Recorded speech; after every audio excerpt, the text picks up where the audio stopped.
1장 말씀은 8절에서 11절까지 읽고 말씀 나누도록 하겠습니다. 내가 예수 그리스도의 심장으로 너희 무리를 얼마나 사모하는지 하나님이 내 증인이시라.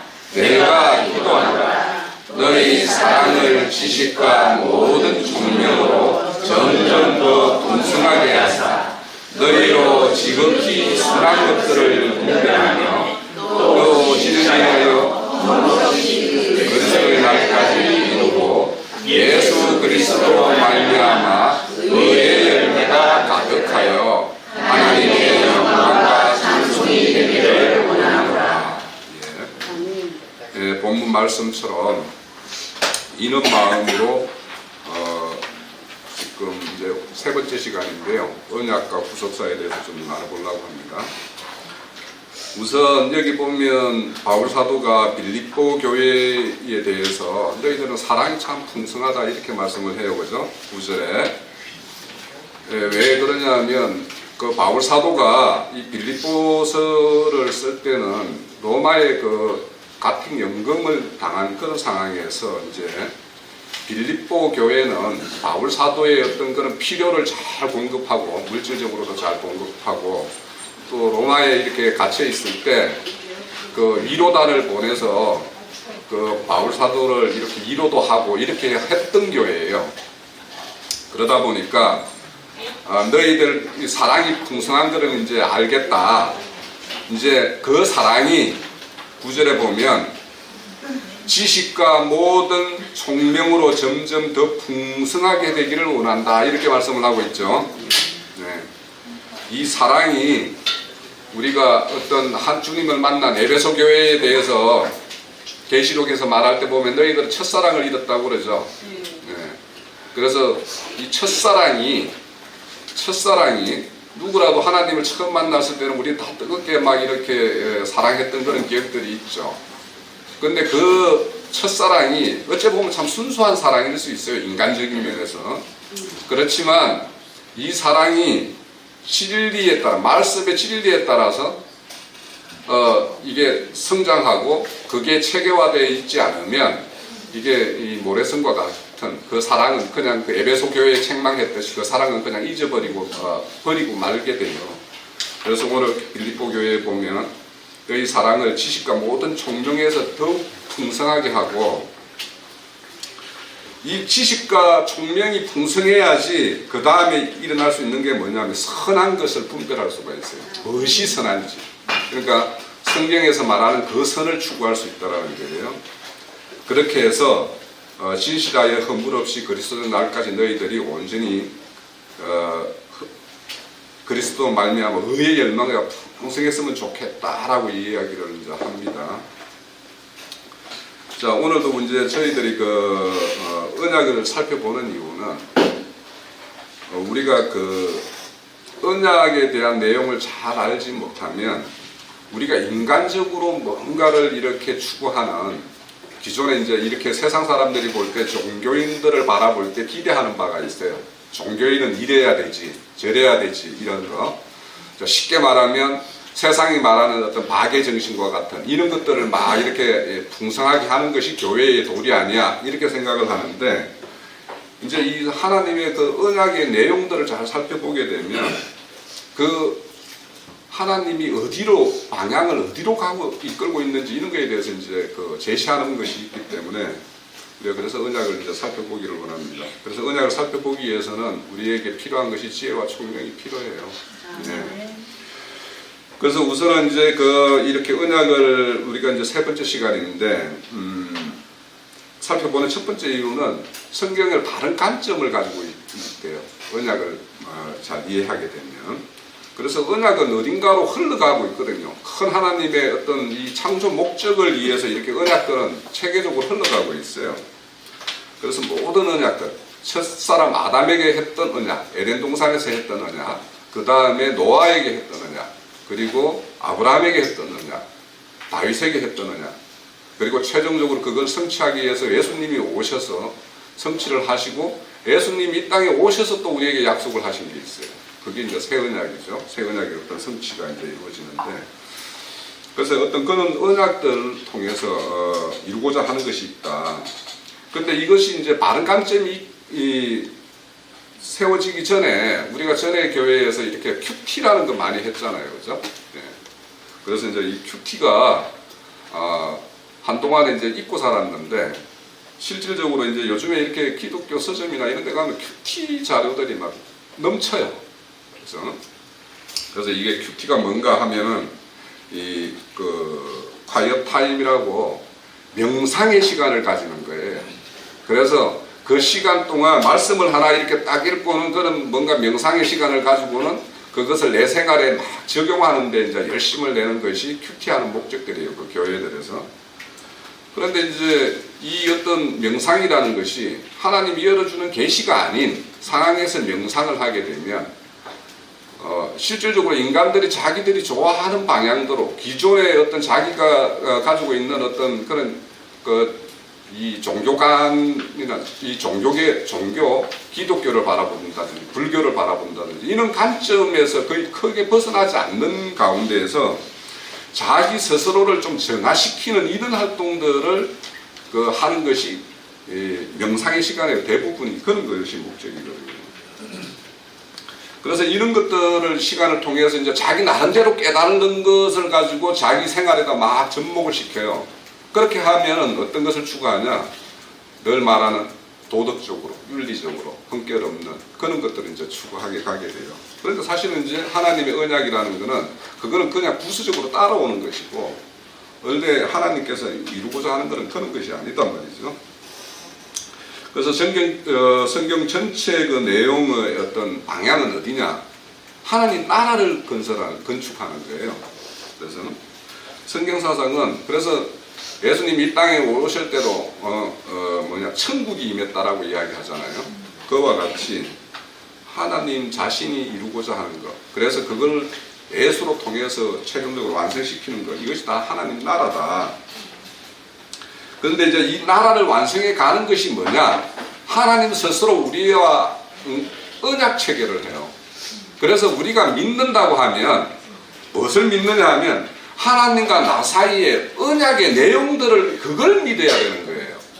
그러니까 하나님과 나 사이에 어떤 언약을 맺어 있는지 그것도 모르면서 내가 예수를 믿는다고 하면 전혀 엉뚱한 방향으로 예수와 나와의 관계를 설정하고 나아갈 수밖에 없다 이거예요. 그래서 이제 여기 자료 말씀대로 하나님 나라를 집이라고 비유를 한다면 이 언약은 그 집을 지탱하는 기둥과 이런 어떤 골조 그거를 이루는 것이 언약이다. 그러니까 하나님은 언약을 했기 때문에 그 언약을 성취시키기 위해서 모든 걸 다 자신을 들여서 이렇게 이루어가는 것이 이 말씀 세계거든요. 그래서 이제 우리가 왜 그러면 믿으라고 하냐? 그럼 예전에 어떤 우리 첫째 언약은 다 어떤 행위로 행해야 되는 언약이었죠. 먹지 마라 하면은 정한 점심, 정한 거는 먹고 부정한 거는 먹지 마라 그러면 그렇게 했어야 되겠어요. 그리고 정결 예식도 그렇게 행해야 되고 다 이 행위의 어떤 촉발을 시키는 그래서 이 옛 언약을 행위 언약이라고 이야기를 해요. 그리고 이제 둘째 언약, 새 언약을 은혜의 언약이라는 말도 하고 그래서 왜 그러면 이 첫째 언약을 폐기를 하고 새 언약을 세우면서 왜 예수를 믿으라고 하는가 그거에 대해서도 이제 좀 이 언약을 공부하면서 좀 알 수가 있을 것 같아요. 자, 그래서 언약이라는 거는 최종적으로 아담에게 했던 언약에서부터 시작해가지고 예수님이 이 땅에 오셔서 또 다른 어떤 보혜사를 보내주겠다라는 그런 어떤 약속에 이르기까지 이 언약 자체가 하나님이 약속을 한 것에서 출발해가지고 예수가 이 땅에 오는 것까지가 성취가 되는 거예요. 만약 예수님이 그런 걸 약속을 안 했다라면 예수가 올 필요가 없죠. 예? 그래서 우리가 이 주기도문에 기도할 때 빚진 자의 우리가 빚진 자를 사해 준 것까지 우리 빚을 사해 주십시오라고 할 때 그 빚이라는 게 우리가 예수님이 이 땅에 왜 왔는지를 알고 그분이 와서 이루었던 내용이 뭔지를 알아야지 우리는 예수님이 우리에게 빚진 것으로부터 그 해방시켜 드릴 수가 있어요. 그러니까 그분이 지금도 유대인들에게는 예수가 온 이유가 없죠. 유대인들에게는 예수가 이 땅에 왜 왔는지도 이유도 없고 그걸로 인해서 성취된 내용이 어떤 건지도 몰라요. 유대인들은. 그죠? 그러면 유대인에게는 아직도 하나님은 여전히 왜 약속 안 지켜줍니까? 빨리 약속 지켜주세요. 이런 어떤 그런 요구사항이 있는데, 그러면 우리는 예수님이 이 땅에 뭐 때문에 왔고 왜 오셔서 뭘 이루었는지 그걸 알아들임으로 인해서 아, 이분이 이것 때문에 왔고 이분이 이 땅에 오셔서 이룬 내용은 이런 내용이었구나라는 알 때 그분은 우리로부터 빛이 탕감되는 거예요. 그렇죠? 자, 내가 뭔가를 약속을 했어요. 우리 형제 자매님들한테 내가 뭐 하면 내가 이런 거 약속을 했어요. 뭔가를 걸었어요. 걸었는데 내가 그거를 이루었어요. 자, 만약에 막 이렇게 속된 걸 비유를 들어볼 거예요. 내가 복권이 되면 이 형제님들한테 내 100억짜리 복권이 되면 1억씩 다 나눠주겠다라고 이야기를 했다고 쳐봐요. 야, 아무튼 그러면 내가 만약에 그 복권이 됐는데 만약에 1억씩 안 주면은 이 형제 자매님들은 공영제가 왜 그 약속 안 지켜 할 수 있는 거죠. 그죠? 그런데 내가 만약에 이렇게 줬어요. 줬는데 뭐냐면 비밀스럽게 가짜 그 계정으로 땅을 뭐 이렇게 100평씩 사가지고 다 등기를 해놔놓고는 말은 안 했어. 만약에 그렇다라면 누군가는 내가 어디에서 뭘 이렇게 내 어떤 걸 조사하다 보니까 나한테 뭐 이상한 게 뭐 한 땅이 어디에 내 알지도 못한 땅이 나한테 등기가 돼 있네?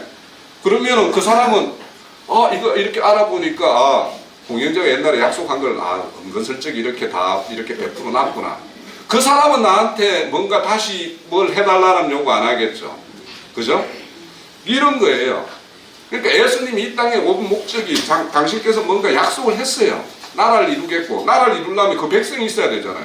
그럼 그 백성을 산출해야 되는데, 그 산출을 하기 위해서는 뭐냐면 죄를 다 탕감시켜야 되잖아요. 하나님 나라는 거룩한 나라니까 죄인이 참여할 수 없는 나라죠. 그러면은 그 죄인된 죄인들을 죄 없는 사람으로 만들어 놔야 되는 거 아니에요. 그런데 인간들이 스스로 할 수 없는 거라는 거는 율법에서 우리는 배웠잖아요. 바울사도에 의해서. 그러면은 첫 언약으로 이룰 수 없는 것을 예수님이 이 땅에 와서 그걸 이루셨죠. 그걸 이루기 위해서 오셨잖아요. 그래서 우리는 그렇게 돼서 우리는 이제 죄 없는 사람이 되었다. 그래서 우리는 해방이 되었다. 그분의 공로다. 이렇게 우리는 그분의 하신 일들에 대해서 알면은 그분 우리에게서 빛이 탕감되는 거예요. 빛이 없어지는 거예요. 그 다음에 우리에게 빚진 자 주님이 이 땅에 우리에게 이렇게 해주시겠다라는 거 이루어졌다라는 우리가 알았어요. 알면은 그 다음에는 우리는 그에 속한 종이든 아니면 그에 속한 아들이든 신분이 바뀌었죠. 우리는 세상 신의 어떤 종이었다가 하나님 주님의 종이 됐든 주님의 아들이 됐든 됐죠. 그러면은 우리가 기존에 살던 방식으로 살면은 안 되는 거죠. 그죠? 자, 그래서 우리의 죄 지은 자를 사해 준 것 같이 우리 죄를 사해 주시옵시고는 내가 주님이 이 땅에 오셔서 이루어진 그 사실로 인해서 내 신분이 바뀌었다라면 바뀐 그에 따른 나에게 새롭게 부여지는 책임이 있다라는 거예요. 그걸 내가 다 하지 못하면 우리는 이제 그때부터는 우리가 주님에게 빚진 자가 되는 거예요. 네? 자, 오늘 이야기가 이제 그런 방향으로 좀 흘러갈 거예요. 자, 그래서 주님이 이 땅에 오셔서 이제 그 피 흘리셨는데 이것을 언약의 피라고 이제 말씀을 하죠. 자, 그래서 여기에 보면 이제 그 1페이지 그 제일 하단에 보면 자, 이렇게 주님이 흘리신 피 흘리시고 그날 성만찬으로 이 떡을 먹으라, 이 잔을 마셔라 이렇게 이야기하잖아요.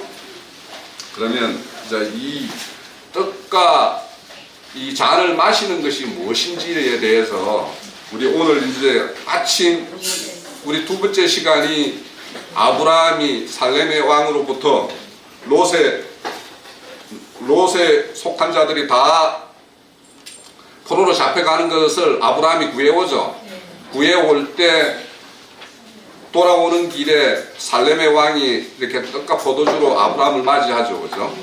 그러면 이 떡과 포도주가 뭔지에 대해서 오늘 이제 두 번째 시간 우리 나누기로 했잖아요. 그래서 거기에 대해서는 이제 여기에 바로 주님이 성만찬을 할 때 떡과 포도주를 마시라는 거, 이거하고 이제 아주 밀접한 관련이 있겠죠. 그래서 이거에 대해서는 일단 이제 두 번째 시간에 좀 더 나눠보기로 하고, 그래서 주님이 이 땅에 와서 피 흘린 거는 당신이 우리들에게, 믿는 자에게 약속했던 그것을 성취시키기 위해서 온 거예요. 자기가 택한 백성, 이스라엘은 자기가 택한 백성들을 위해서 주님이 이 땅 오셨고, 그래서 이제 그분이 오셔서 피 흘리신 게 이제 보면 2페이지입니다. 마가복음 10장 45절에 보면은 많은 자기 목숨을 많은 사람들의 대속물로 주기 위해서 오셨다라고 이야기하죠. 네. 속죄물로 드렸어요.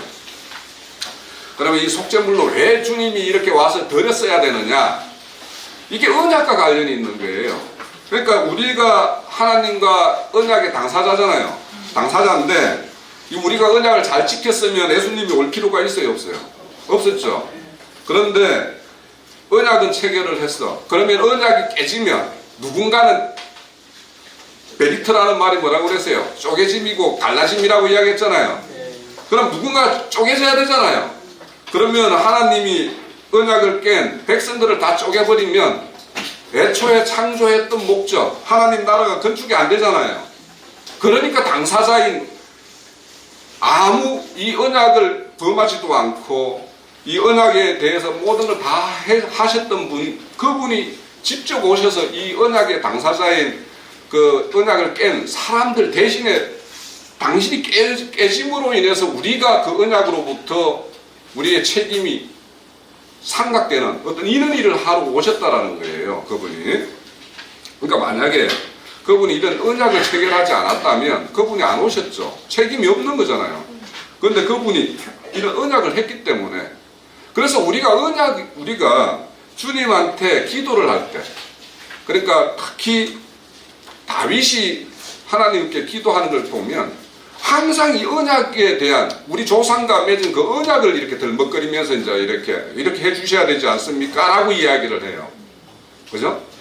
그래서 우리도 만약에 기도를 한다든지 할 때 하나님께서 우리에게 약속하신 이런 언약이 있지 않습니까? 이 언약이 깨어지면 하나님의 뜻이 이루어지지 않는데, 그 언약을 비추어서 우리가 좀 부족하고 하더라도 그 언약 백성으로 삼으셔 주셨으니까 주님께서 좀 이렇게 용서해 주세요. 이런 것들이 다윗의 대부분의 기도예요. 시편을 보면. 그래서 우리도 뭔가 기도를 할 때는 우리가 가지고 있는 그런 언약과 관련돼서 기도를 하면 하나님은 그냥 좀 약해지세요. 자, 이 언약이라는 게 이제 그 히브리어는 그 베리트였고 헬라어는 디아데케예요. 근데 이 디아데케라는 말은 이제 실질적으로 이 그 언약이라는 말은 영어로 보면은 코버넌트라 해서 이 계약이라는 뜻으로 이렇게 이제 언약이라는 게 더 직결되는데, 이 신약에 오면 이게 유언의 말씀으로 더 이렇게 언급이 많이 돼요. 그래서 이제 테스트먼트라고 이렇게 번역을 많이 하는데, 결국에는 이 언약이라는 것 속에 하나님의 뜻과 하나님이 생각하는, 추구하는 이런 목적들이 다 언약 속에 들어있는 거예요. 예? 그래서 언약은 하나님의 뜻과 생각을 담는 그릇이다. 그래서 이 언약에 의해서 구속의 역사도 일어나고 하나님 나라도 최종적으로 완성되는 어떤 이런 일들이 일어납니다. 그래서 이제 이 대속물로 드렸다라는 것은 언약의 당사자로서 이 언약을 깰 수가 없기 때문에 하나님은 깨면은 안 되잖아요. 그래서 언약을 계속 이어가기 위해서 육신을 입고 온 그 모양으로 이 땅에 오셔서 그 죄를 정하고, 그 예수의 육신의 몸에다 죄를 정해서 그렇게 쪼개심을 당해요. 그래서 이 말씀은 우리 로마서 8장인데 요거는 한번 찾아보고 갑시다. 우리 뭐 너무도 잘 아는 말씀이기는 한데, 로마서 8장 1절부터 4절까지만 좀 볼게요. 자, 신약성경 249면입니다. 그러므로 이제 그리스도 예수 안에 있는 자에게는 결코 정죄함이 없나니, 이는 그리스도 예수 안에 있는 생명의 성령의 법이 죄와 사망의 법에서 너를 해방하였습니다. 율법이 육신으로 말미암아 연약하여 할 수 없는 그것을 하나님은 하시나니 그 죄로 말미암아 자기 아들을 죄 있는 육신의 모양으로 보내어 육신의 죄를 정하사 육신을 따라하지 않고 그 영을 따라 행하는 우리에게 율법의 요구가 이루어지게 하려 하십니다. 예. 자, 이 말씀 너무도 잘 알고 있는 말씀인데, 예수 그리스도 안에 있는 사람은 왜 정죄함이 없냐 하면 예수께서 이 죄에 대해서 빛을 다 갚았기 때문이에요. 예? 자, 그 4절에 보면 율법의 요구라고 그러죠. 율법의 요구는 어떤 거예요? 죄를 짓게 되면 죄의 싹성 사망이잖아요. 그러면은 율법의 요구를 깨버린 인간들이 그 율법 요구대로 하면 반드시 죽어야 되잖아요. 그 죽어야 되는 자리에 예수님이 오셔서 대신 돌아가셨다라는 거예요. 그러면 육신으로는 죽었지만 그분은 영으로는 살림을 받았잖아요. 그래서 우리가 그리스도 안에 있다라면 4절에 보면 영에 따라 행하는 우리, 육신을 따르지 않고, 우리가 육신을 따라서 행하면서 그 예수 그리스도 안에 있을 수 없는 거예요. 그러면 우리가 예수 그리스도 안에 있는 거는 유일하게 영을 따라서 거기 그리스도 안에 있을 수 있는데, 그래서 그분은 영으로 살림을 받았잖아요. 그죠? 예. 그래서 우리가 이 영으로 따라서 행할 때만이 그분 안에 있어서 우리는 정죄함을 받지 않아요. 자, 이제 이걸 예를 들면 이런 걸 한번 들어볼 수 있어요. 자, 우리 어렸을 때 그 운동장에서 공차기를 하고 이렇게 놀다 보면 공이 잘못 날아가가지고 뭐 유리를 깰 수도 있잖아요. 그러면 유리를 깼으면은 변상을 해야 되죠. 자우지간 실수로 뭐 이게 고의는 아니지만. 그런데 만약에 선생님이 이거에 대해서 부모님을 불러오라고 그래가지고 부모님이 이제 불려갔어요. 그래서 부모님이 유리값을 이렇게 이제 변상을 했어요. 그러면 그렇게 되면 그 학생은 그 유리 깬 사실에 대해서, 깬 거에 대해서 뭔가 뭐 변상을 요구한다든지 이런 거에서로부터는 자유로울 수 있는 거죠. 그죠? 그렇지만 거기서 똑같은 짓을 하면 또 유리를 깰 수가 있으면 그 유리를 깨지 않게 하기 위해서 학교 측에서 뭔가 방비책을 세우든지, 내가 그 노는 아이들이 좀 더 이 유리 쪽과 이렇게 유리를 깨지 않는 안전한 척에 가서 놀든지 이런 조치는 필요한 거죠. 그죠? 그런 거와 매 마찬가지로 우리 부모님이 와서 그거에 대해서 변상을 다 치루어졌으면 우리는 그 유리를 깬 거에 사실에 대해서 자유해야 되는 거예요. 그런데 만약에 그 선생님이 지나갈 때마다 이 유리 깬 놈 막 이렇게 욕을 하고 막 이렇게 꿀밤을 지어받고 이렇게 하면 그 부당한 거잖아요. 그죠? 그죠? 그 짓을 누가 하냐 하면 사탄 마귀가 한다라는 거예요. 너 계속 너 유리 깼잖아. 어? 너. 이런 식으로. 그래서 그걸로부터 참소를 받지 않기 위해서는 바로 우리가 피발림이 필요하다라는 거예요. 그래서 그러면 우리가 이 피발림을 받았다라는 거는 죄로부터, 과거의 죄로부터 우리는 당당해야 되는 거예요. 이제는 내가 이제는 하나님의 아들로서, 과거에는 내가 네 마귀의 자식이었는지 종이었는지 그런지 모르지만 이제는 내가 그분이 이 땅에 오셔서 나를 그분의 피값으로 나를 사서 자기 소유로 삼았기 때문에 나는 이제는 하나님의 종이고 하나님의 아들이다. 이 의식을 명확하게 가지지 않으면 마귀의 참소를 받을 수밖에 없어요. 우리 안에는 옛사람의 그 양심이 살아있거든요. 옛사람의 양심이. 그래서 그 양심이, 그래서 이 말씀에 의해서 씻김을 받아서 이 말씀대로 새롭게 세워지는 어떤 그 양심을 우리는 가져야 되는 거예요. 자, 그러면 이제 언약이 담고 있는 것은 뭐냐? 이 추구하는 것은 궁극적인 거는 이거는 뭐 창세기 지난주에도 말씀드렸던 것 같은데, 창세기 17장 7절에 보면 하나님이 아브라함에게 언약을 했는데 너와 내 후손의 하나님이 난 될 것이다라고 이야기를 해요. 그래서 이것이 이제 나중에 가면 이제 새 언약으로 체결을 할 때 보면 이제 이게 에레미야서 31장에 있는 내용을 히브리서에 그대로 인용을 했는데, 이제 여기 보면 히브리서 8장 10절에는 이제 이거는 지난주에 우리 형제님이 이렇게 뭔가 말씀 나누는 중에서 이제 잠깐 나와서 이제 이렇게 언급을 좀 더 했는데, 언약을 세울 때 내 법을 저희 생각에 두고 저희 마음에 이것을 기록하겠다라는 말씀이 있죠. 근데 이제 이게 히브리서 10장 16절에 가면은 좀 이게 바뀌어요. 뭐 해야 되냐면 나의 법을 너희 마음에 두고, 예? 그죠? 그 생각에 기록하겠다 이렇게 이야기를 해요. 바뀌어요, 요게. 그런데 이제 궁극적으로는 나는 저희 하나님이 되고 저희는 내 백성이 되리라고 이렇게 이제 말씀이 이제 이어지는데, 새 언약을 통해서 최종적으로. 그런데 이제 우리가 이제 생각과 마음을 나눠서 생각해 보면, 마음이라는 것은 하나의 거룩이라고 볼 수 있어요. 그러니까 거기에는 많은 내용물을 담을 수가 있어요. 근데 생각이라는 것은 내 안에 담겨 있는 거에 의해서 그걸로 인해서 뭔가 새로운 정보나 환경이 바뀌면 그에 대해서 내가 이거 아니야 이렇게 생각을 해내는 거예요. 그죠? 자, 그래서 처음에는 이렇게 하나님의 법이 우리에게 이렇게 하나님이 우리에게 찾아오면 이게 맞는 거야 아니야 이렇게 우리는 생각을 해요. 판단을 해요.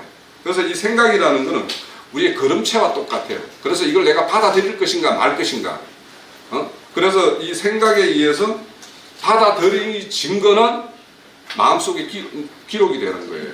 그래서 우리가 세법에 보면은 하나님의 법을 너희 마음속에 새기겠다라고 이야기하죠. 새 언약이. 그럼 이 새기겠다라는 건 어떻게 새기냐 하면, 우리 흔히 이제 교회에서 이제 말씀 전거 중에서 의의 말씀을 경험한다라고 그러죠. 그러니까 의의 말씀을 경험해서 마음에 새긴 거하고 그냥 지식적으로 이렇게 말씀을 보고 말씀에 이런 것이 기록되어 있네 이렇게 하는 거하고는 전혀 다른 거예요. 우리가 의의 말씀을 경험했다라는 것은 다음에 그와 유사한 사항이나 뭔가 이런 판단의 어떤 그 기로에 서게 될 때에는 과거에 내가 경험했던 거에 유추해서 그 판단을 하게 돼요. 그래서 이 과거에 자기가 어떤 거에 의해서 뭔가 고난을 당했다든지, 뭔가 그때 어떤 판별이 잘못되어서 이것이 하나님으로부터 굉장히 책망듣는 일로 결론이 냈다든지, 이런 것들이 이렇게 있게 되면 그런 것들은 내 마음속에 새겨져 가지고 다른 어떤 유사한 일이 벌어졌을 때 내가 어떤 걸 잡아야 되지 할 때 그런 거를 유추해서 내가 최종 판단을 해서 내리는 거예요. 물론 그 가운데 그런 생각과 판단 가운데 성령님이 간섭을 하시죠. 여러 가지 모양으로. 자, 그런데 이제 그렇게 받아들일 때에는 생각에 먼저 법이라는 게 이제 생각으로 찾아오니까 생각에 두고 그걸 마음에 기록하는데, 이제 히브리서 10장 16절에 보면 이제는 내 안에 그런 새겨진 말씀들이 있으면, 그런 어떤 새겨진 말씀들이 있으면 어떤 상황의 판단이 될 때 과거에 그것들을 마음에 기록되어 있던 내용들, 내가 옛날에 이거 해가지고 이런 결론이 났었지, 그러면 내 이 상황에서 내가 이래야 되겠네, 이런 생각이 마음속에 있는 걸로부터 생각이 유출될 때, 그때는 이미 내 안에 새겨진 말씀에 의해서 이제 그런 생각이 표출되는 거잖아요. 그래서 이제 이것이 처음에 어떤 걸 받아들이는 단계와 내 안에 새겨져 있는 것에 의해서 어떤 의사결정을 한다든지 할 때 나타나는 것이 다르다. 그래서 이제 히브리서 10장, 그래서 이제 이 마음은 그릇이고 생각은 출입문이다. 이렇게 생각을 하면 어느 정도 이거에 대해서는 좀 이해가 될 것 같아요.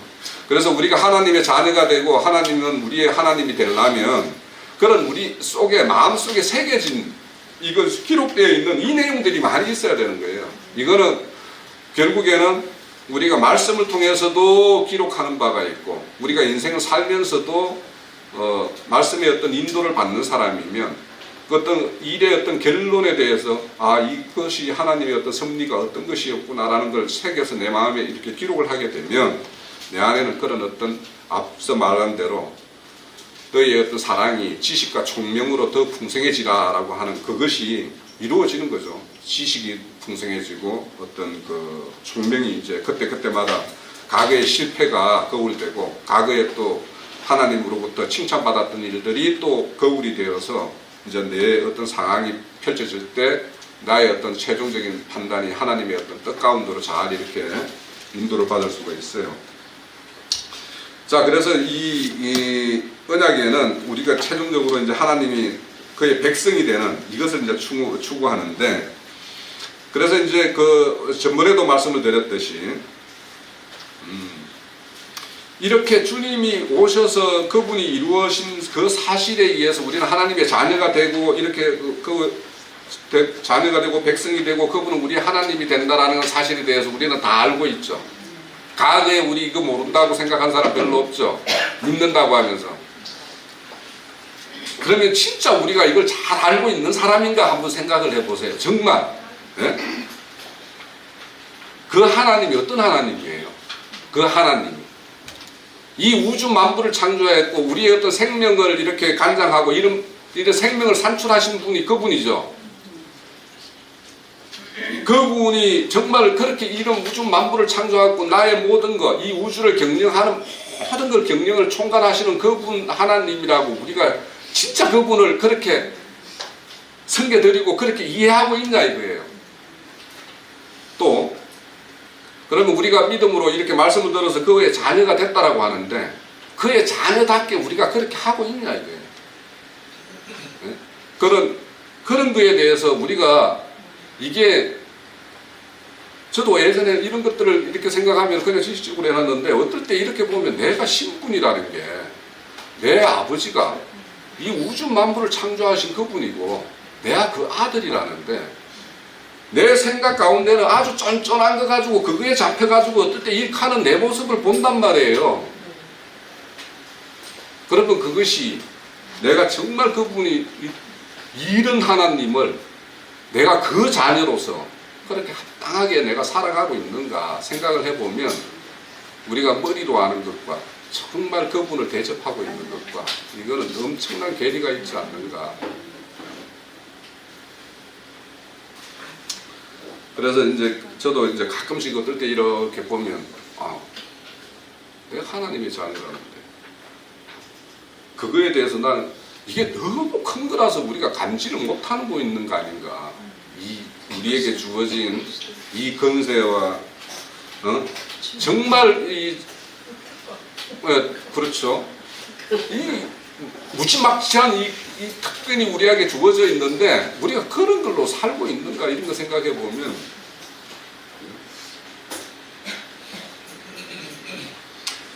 자 마태복음 7장에 보면 너희들은 찾아라 두드리라 구하라 이런 말씀 밑에 보면 남에게 대접받고자 하는 자는 너희도 남을 대접하라. 이것이 율법이요 선지자라고 이야기를 해요. 여기 위에 보면은 너희들이 악한 자일지라도 자식이 뭔가 구하면 좋은 걸 줄 줄 아는데 그럼 주님도 당연히 좋은 걸 줄 줄 아시는 분이죠. 네?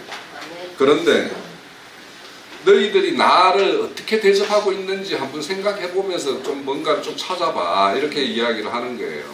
그분이 주고 싶은 거는 정말 신령한 것, 썩지 않을 것, 하늘의 것을 주고자 하는데 기껏 와가지고는 찾는 것이 땅의 것, 썩어질 것. 이런 것들을 찾으면 그분을 어떻게 대접하는 거예요? 썩어질 것만 주는 그런 어떤 보잘것없는 그런 하나님으로 대접하는 거 아니에요, 그죠? 그래서 이제 여기 보면 이제 주님이 오실 때 이제 누가복음 그 18장 그 마지막에 있는 그 구절도 보면 악한 재판장이 그 불의를 당한 어떤 가부가 막 청원을 해요. 재판장에게 내 은수를 좀 갚아달라고. 사흘들이 와가지고 막 이렇게 하니까 이 재판장이 귀찮아서 이제 이렇게 그거에 대해서 들어주는 그 말씀 밑에 이 누가복음 18장 7절 8절이 붙어 있는 말씀이에요. 하나님께서 그 밤낮 부르짖는 착한 자의 은하를 풀어주지 아니하시겠느냐? 너희에게 오래 참으시겠느냐? 내가 너희에게 이르노니 속히 이 원한을 풀어주리라. 그러나 인자가 올 때에 세상에서 믿음을 보겠느냐라고 이야기해요. 그러면 우리 각자가 가지고 있는 이 믿음이 주님이 오셔서 보고자 하는 그 믿음인지 우리 한번 생각을 해봐야죠. 네?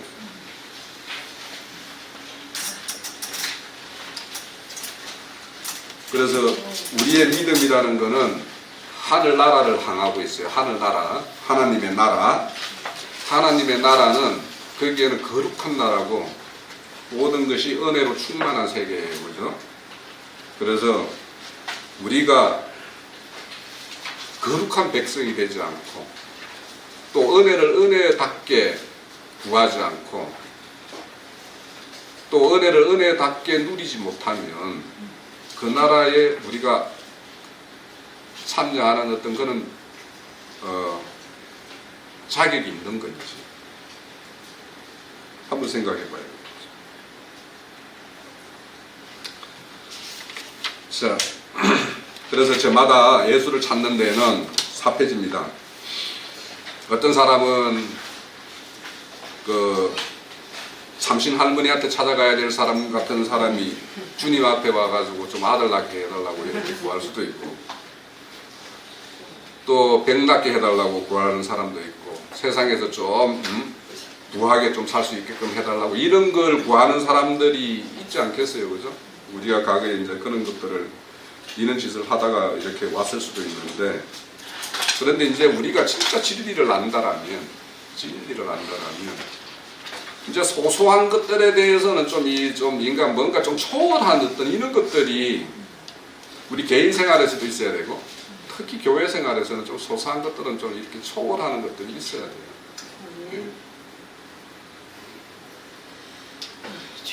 자, 예수님은 우리의 신앙의 어떤 과정은 우리가 하나님의 어떤 믿음으로 의롭다 하는 그 칭의를 받았다라고 이야기해요. 그래서 어떤 그 신학의 어떤 교리에 보면 칭의 교리에 그냥 콕 빠져가지고 믿었으니까 하나님이 어렵다고 하지 않았냐? 그 다음에 뭐가 더 필요해? 막 이런 식으로 따져요. 네? 그래서 그런 사람들은 성화주의를 그래서 성화주의를 또 막 욕을 해요. 저희들도 성화주의를 안 좋아하지만 그런데 하나님은요 우리가 신앙세계에 이렇게 하나님의 어떤 풍만에 이렇게 들어오면 하나님의 자녀를 그냥 믿었으니까 그냥 어렵다라고만 끝내는 것이 아니라 어렵게 만들어요. 네? 그래서 우리에게 그 애성분이나 이런 것들을 탈색을 시킨단 말이에요. 탈색을 시키기 위해서는 그래서 풀무불에 갖다가 막 이렇게 불순물을 태우기 위해서 그렇게 굴려요. 그래서 그런 과정들이 우리의 신앙의 과정은 그냥 뭐 이렇게 믿기만 하면 뭐 이렇게 이는 어떤 것이 아니라 하나님은 정말 정금 같은 자기 자녀의 빛의 자녀로서 어둠이 없는 자녀로 만들어 가요. 그러니까 내 안에 어둠이 여전하면서 나는 빛의 자녀고 하나님이 어렵다고 했으니까 나는 의인이다라고 믿으면 그 믿음이 좋은 믿음인지 아닌지 그분이 오셔서 네 믿음이 내가 찾던 믿음이라고 할 건지. 자, 믿음으로 사는 우리에게는 하나님의 자녀로 이렇게 살아야 돼요. 자녀답게 살아야 돼요.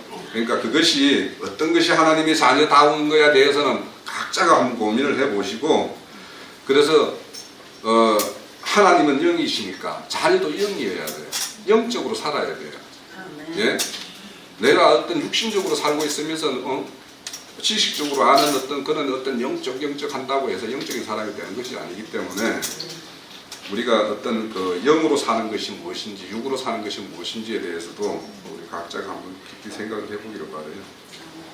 자, 우리는 하나님의 어떤 자녀로서 신분 전환이 된 사람들이에요. 믿는다라면, 내가 하나님을 믿는다라면 내가 하나님의 자녀로서 신분 전환이 일어난 사람들이에요. 그런데 신분 전환에 대해서 내가 인식이 희미하면 그만큼 나는 믿는 내 믿음이 희미한 믿음인 거예요. 자, 그래서 이제 이 문제의 믿음, 그래서 이 대표적으로 바리새인과 서기관들의 어떤 믿음, 이들의 믿음은 멸망의 자식이라고 주님이 오셔서 선포하셨죠, 그죠? 그래서 왜 그러냐? 그들이 하나님의 뜻을 대적하기 때문이에요. 그 요한복음 8장 우리 지금 이제 이렇게 그 요한복음 지금 18장을 이렇게 이주에서 이제 집회를 하고 있는데 거기 보면 결국에는 죄 없는 예수님을 이 세상에 세상적으로 의롭다라고 하는 그 어떤 종교인들이 그분을 죄를 씌워서 이제 이렇게 죽여요.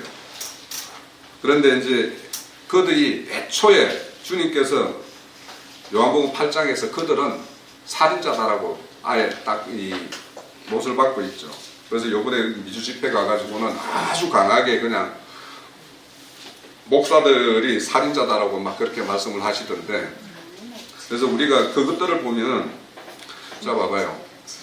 이 세상 목사들이라는 사람들이 하늘의 어떤 신령한 것들, 이런 것들을 보여줘야지, 그런 것들을 이렇게 제시해줘야지 거기에 따르는 무리들이 그 빛을 보고 우리가 앞으로 나아갈 거 아닙니까? 근데 왜 우리 말씀에 보면은 천국 문 앞에서 자기들도 들어가지 않고 들어가는 자도 못 들어가게 막는다고 그러죠. 그걸 어떻게 막아요? 뭘 막냐 하면 하늘의 것들을 보여주고 그렇게 해서 그 문을 열어줘야 되는데 오히려 하늘 것들은 닫아버리고 땅의 것들로 자꾸 열어주고 이렇게 하니까 그걸로서 막는 거예요. 그러면 그들이 살인자잖아요, 결국에는. 육신의 살인이 아니라 영적인 살인을 하는 거예요. 그 영적인 살인은 그렇게 영의 어떤 세계를 더 밝은 쪽으로 못 나가게 하는 것, 또 반대로 어둠 쪽으로 가게 하는 것, 이것이 있지만 성장해야 될 사람을 성장시키지 않고 어느 수준에서 이렇게 머물러 있게 하면 그것도 생명을 살인하는 것과 매 마찬가지예요. 그래서 우리가 제가 빌립보서 처음에 볼 때 너희들이 지식과 총명에서 더 풍성해져서 의의 열매를 이렇게 하나님이 받으실 만한 영광과 찬송이 되게 하라고 이야기하는 거죠. 그래서 이제 그 말씀을 보는 거예요. 자, 그리고 이제 종교인들, 바리새인들, 이 사람들이 하나님의 어떤 참 하늘을 열어주는 것이 아니라 땅의 것을 자꾸 보게 하고, 또 그들이 뭐냐면 세상의 풍속을 따라갔잖아요. 그러니까 이 지금 뭡니까 요한복음 18장에 보면 그들이 세상 법정에다가 참소를 예수를 이렇게 소송을 걸잖아요, 그죠? 그래서 그들이 세상의 어떤 풍속을 쫓고 공중의 권세를 잡은, 그래서 불순종의 영들이 역사하는 그것이 뭐냐면 종교 세계예요. 그래서 우리가 종교와 우리의 어떤 신앙과 이거에 대해서 좀 정말 명확한 어떤 그런 분별이 필요합니다. 그 사람들은 겉으로는 그 사람들보다 어려운 사람이 없잖아요. 그죠? 밥을 한 그릇 먹어도 뭐 손을 씻고 뭐 어떤 것들을 다 자기 정한 어떤 법대로 이렇게 다 행하면서 이렇게 하니까. 그런데 그들의 보고 마귀의 자식이고 살인자라고 그러고 이렇게 한다는 것은 애초에 모든 인간은 그런 존재였지만 그들은 겉으로는 깨끗한 척 하면서 그렇게 하니까. 네. 그래서 우리가 우리의 어떤 신앙이라는 게 어떤 겉모양을 내는 어떤 그런 신앙, 이런 것은 이제 우리가 어렵다 함이라는 것, 또 그분이 이제 우리를 어렵게 하는 어떤 그런 가정들이 겉모양을 말하는 것은 아니고요. 그래서 우리 안에 어떤 말씀에 의해서 이 안에 조성되어 있는 어떤 생각들이 갈기갈기 찢어지는 어떤 그런 역사가 바로 마음의 할례잖아요. 마음의 할례. 그래서 우리가 지금까지 어떤 신앙의 어떤 모든 것들이 정말 하나님 자녀다운 자녀로서의 어떤 그 길로 가고 있는데, 그 길로 가야 되는데 혹 내가 이게 위선적인 거. 그래서 외식이라는 말 자체가 가면서다라는 뜻이에요. 그래서 뭐냐면 우리가 연극을 할 때 이럴 때 보면은 우리 저기 안동 같은 데 가면은 하얘 탈을 쓰고 하잖아요. 그 풍자를 하잖아요. 그 탈을 쓰다라는 게 외식하다라는 뜻이에요. 그러니까 자기의 송 내용은 어떠하든 간에 겉으로는 이렇게 하얘 탈 보면은 굉장히 이렇게 막 웃잖아요, 그죠? 네. 그래서 그런 것들이 그 외식인데, 우리의 그런 어떤 과거의 어떤 우리의 신앙들이 그런 외식적인 부분이 있으면 이건 하나님의 자녀로서는 치유받지 못하는 일이에요. 외식을 하기 시작하면. 그런데 우리가 겉으로 외식 없이 겉으로 드러나면 그거는 하나님이 조금씩 손을 봐서 이렇게 수정을 하지만, 그런데 외식을 하게 되면 외식하는 자에게는 손을 쓸 수가 없어요. 자, 하나님이 왜 이렇게 언약을 베푸시는가? 그래서 결국에는 이 언약이라는 것은 구속사예요. 그래서 언약사, 구속사 이렇게 같이 보기도 하는데, 하나님의 자녀를 산출을 해야 되기 때문에 당신이 와서 직접 이제 자녀, 그러니까 당신의 언약의 어떤 당사자인 그 자들이 깨져야 될 자리에 당신이 깨지면서 이제 그들을 이렇게 살려내는 어떤 그런 역사가 언약 속에서 이렇게 담겨 있는 거죠. 자, 그런데 이제 그 전번 주에도 말씀드렸는데, 언약의 대표적인 것은 이제 노아는 생명을 구하는, 생명을 살려주는 어떤 그런 언약이었죠. 그럼 살려주는 것으로 끝나면 안 돼요. 그래서 우리가 여기서 뭐든지 막 이렇게 생명을 얻었다라는 거에 의해서 이렇게 모든 것을 이렇게 정체시키면 하나님의 뜻이 거기에 완전히 이루어지지를 못해요. 하나님은 뭐냐면 하나님 나라를 이루는 것인데, 그럼 나라를 이루기 위해서는 내가 구속받았으면 구속자로서 이제는 그 다음에 내가 먼저 구속받았으면 그 다음에는 먼저 구속받은 자로서의 뭔가 할 일이 있다라는 거예요. 그래서 요즘 뭡니까 미주 형제님 올린 거 보면은 사람 천사라는 말 이렇게 많이 하시던데, 어제 그 강론에 534면은 3면하고 4편은 진짜 잘 들으셔야 될 내용들이, 하늘에 대한 이해를 잘 해야 될 어떤 그 부분과 우리가 이 땅에서 하나님의 어떤 사람 천사로 보냈다라는 거예요. 우리는. 그래서 그 서랍이라는 거 제가 잠깐 이렇게 그 자료를 보면서 정리를 해봤는데, 이 서랍이라는 말 자체에 두 가지 뜻이 있어요. 하나님의 천사라는 뜻이 있고, 하나는 불명의 부인이라는 뜻이 있어요. 그래서 뭐냐면 그 민수기에 보면 21장에 이렇게 에돔이 길을 안 열어줘서 좀 돌아가자라고 하니까 막 불평하다가 뭐에 물려 죽었어요? 물뱀이죠. 그게 서랍이에요. 그 뜻이에요. 그러니까 하나님 천사가 오면 어떤 놈은 물려 죽고 어떤 놈은 보호받는 거예요. 그러니까 내가 물려 죽을 그 짓을 하는지 내가 하나님의 보호를 받는 건지는 잘 이렇게 판단해야 돼요. 그러니까 거기 보면은 인도자에게 불평하다 물려 죽죠. 불평 많이 하시면 물릴 거예요. 네? 그리고 또 이제 뭡니까? 야곱은 불이고 요셉은 불꽃이라고 그러죠. 근데 또 그들이 우리가 요셉으로서 야곱으로서 이 땅에 보냄을 받은 자라는 거 아니에요. 이제 형제님이 증거는, 그러면 거기에 불살림 당할 거는 어떤 족속이 불살림 당해요? 에서 족속이죠. 그러니까 내가 에서 족속처럼 행하면 하나님의 그 천사에 의해서 불살림을 당할 거예요. 그죠? 그런데 그렇지 않고 하나님의 어떤 보호 안에 이렇게 머물러 있는 사람은 하나님이 뭐라고 그래요? 세상 끝날 때까지 책임지신다고 하죠. 그러면 거기에 붙어 있고 떠나지 않는다라는 게 뭔가에 대해서 우리가 또 많이 생각을 해봐야 되겠죠. 자, 그래서 이제 생명은 이제 노아로부터 담보가 되고, 그 다음에는 이제 아담과 아브라함과 이제 다윗과의 언약인데, 이거는 아브라함과 다윗의 언약은 하나님 나라와 관련된 거예요. 언약이. 그래서 왜 예수님이 오셨을 때 아브라함과 다윗의 자손 예수 그리스도의 계보라고 하냐면, 실질적으로 아브라함과 다윗에게 언약한 하나님 나라가 하나님 나라를 위해서 그리스도는 이 땅에 오셨다라는 거예요. 그래서 우리가 그 어떤 예수님이 이 땅에 오심에 대한 그거에 대해서 하나님 나라가 건설되는 거에 대해서 우리가 좀 생각을 해봐야 돼요. 그러니까 우리가 그냥 내 개인만 조찰하고 그냥 이렇게 교회에 이렇게 몸을 실을 것이 아니라, 우리가 교회에 몸을 실었으면 하나님 나라를 건설하기 위해서 내가 사람 천사 노릇을 해야 되는 거예요. 자, 그런데 이제 예수님이 이 땅에 오신 거는 만세전에 예정되어 있다고 그러죠. 그래서 에베소서 5장 6절에도 그렇고, 이건 창세전에 예정되어 있는데, 거기 보면 그리스도로 말미암아 그 사랑 안에 있는 자, 자 안에서, 사랑하는 자 안에서라고 이야기하고, 에베소서 3장에도 주 그리스도 예수 안에서 애정된 뜻대로라고 이야기해요. 그 애정된 뜻이 뭐냐면 하나님 나라예요.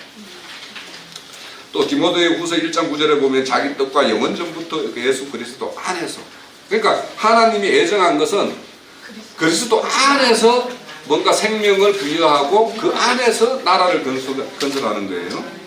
그런데 그분이 왜 그러면, 자 그분이 죄 없는 사람이, 죄 없지만은 그분이 율법 위로 왔어요, 율법 아래로 왔어요? 율법 아래로 오셨죠. 왜냐하면 율법의 요구를 이루어야 되기 때문에. 만약에 율법의 요구를 그냥 무시한다면 하나님이 공의의 하나님이 아니잖아요. 표변하는 하나님이잖아요. 그러니까 그분이 약속했으면 뭐든지 모든 것을 완벽하게 이제 마무리를 해야 되기 때문에 율법 아래로 왔어요. 그래서 갈라디아서 4장 5절에 보면 때가 참에 하나님이 그 아들을 보내사 여자에게 나게 하시고 율법 아래 나게 하신 것은 율법 아래 있는 자를 속량하시고 우리에게 아들의 명분을 주기 위해서 오셨다라는 거예요. 네. 자, 마태복음 20장 28절은 우리가 앞서서 봤고, 이것이 왜 그분이 대속물로 오셨냐? 에덴이 깨졌기 때문에요. 네. 자, 그리고 한 사람의 어떤 죄로 인해서 이 세상에 범죄함으로 인해서 죄가 들어왔지만 한 사람의 순종함으로 인해서 많은 사람이 의인이 되게 하셨다고 그래요. 그래서 로마서 10장 4절에는 믿는 자에게 의를 이루기 위하여 율법이 마침이 되기 위해서 오셨다고 그래요. 네. 또 히브리서에는 보면 순종하는 모든 자에게 영원한 구원의 근원이 되셨대요. 네. 순종함을 배워서, 자 그래서 우리도 의인의 반열에 다, 우리는 히브리서 12장 우리 굉장히 좋아하는, 네? 네. 그에 우리가 의인이 되려면 순종함을 배우지 않고 의인이 될 수 없죠. 이분도 순종함을 배워서 온전함을 이뤘다고 그러잖아요. 그러니까 우리도 온전함을, 그 의인의 반열에 들어가기 위해서는 순종함을 배워야 되는 거예요. 그래서 언약이라는 그 말 속에는 명령이라는 말이 들어있는 거예요. 그러니까 명령을 우리는 받은 자들이고 그 명령에 따라서 우리는 수행할 자들이에요. 자, 그래서 그분의 구원의 근원이 되셨어요. 그리고 지금은 우리의 어떤 중보자로서 우리의 어떤 그런 대언의 어떤 일을 행하고 계시고, 자 이제 마무리를 좀 짓습니다. 새 언약에 담긴 거는 기본적으로는 영생이에요. 생명이 노아에게 담보된 그 생명의 보호를 받아요. 그 보호를 받는 거는 하나님과 그 보호를 받고자 하는 그 당사자 사이에는 언약 관계예요. 계약 관계가 있어요. 그래서 그 계약 관계를 우리는 잘 이해하고, 그 계약 관계에는 당사자로서의 언약에, 당사자로서의 어떤 도리가 있어요.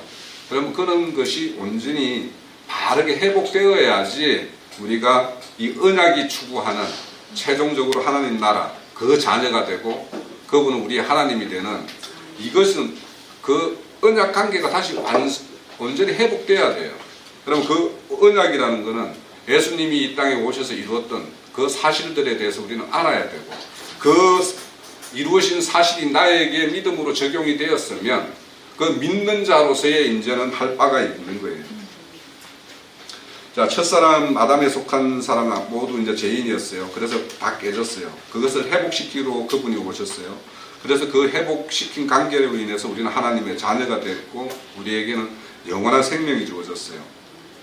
자, 그래서 이제 에레미야 새 언약이라는 것은 에레미야 30장 33절에 있는데, 너희 속에 나의 법을 새겨주겠다고 그랬어요. 네?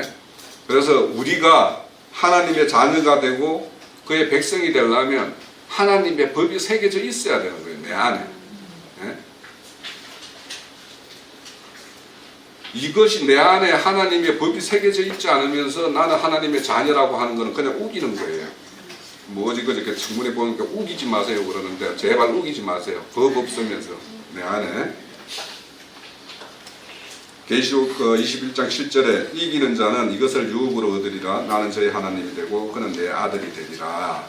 그래서 하나님이 하나님답고 우리는 그의 자녀로서의 자녀다우면 하나님의 관계는 완벽하게 회복되어지고 그 이후에는 이제 언약의 성취자로서 성취하는데 참여하는 자로서 아들의 직분을 다 할 때, 그래서 우리에게는 화목케 하는 직분이 주어졌다고 그랬어요.